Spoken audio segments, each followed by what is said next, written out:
Hello, my dear readers and dear friends.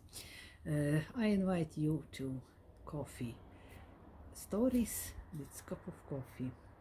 I having cup of coffee and will read a little story from my book, Nes Stories. Tights for sale, Klaipeda. At the end of the 1980s, a business sprang up in Lithuania, producing what became known as consumer goods. I decided to join the ranks of these new entrepreneurs and became involved in a business that was becoming trendy, sewing women's tights. I bought myself a sewing machine and put it in the kitchen. With my new workspace set up, I was ready to make my first million. It turned out that someone I knew, a girl who worked at the local clinic called Bronya, was also making all sorts of beautiful creations on her own sewing machine. We became friends, and she taught me how to make tights from yards of wool. After 2 or 3 lessons, I began to sew these in-demand garments myself. I enjoyed thinking up different patterns and sewing them into the design. The end result was come beautiful white tights with lace patterns on the sides.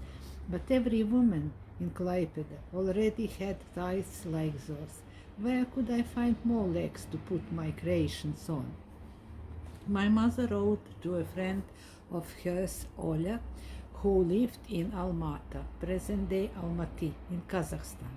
Letters traveled quickly in those days, and we soon received a reply from her with an invitation for me to visit her. Oля told us that the only people selling tights in Almaty were a couple of Latvian ladies in the bazaar.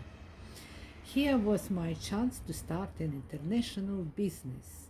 I bought 200 new pairs of tights from other seamstresses, then went straight to the Airflot office and bought a ticket to Almaty, with a return flight 2 weeks later.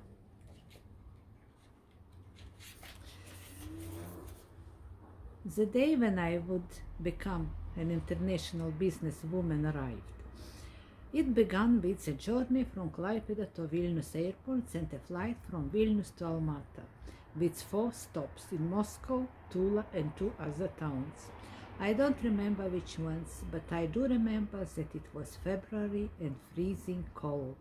At the airport in Tula, we had to stop off the plane and into a waiting room. It was minus 40 degrees outside, and I was only wearing a thin jacket.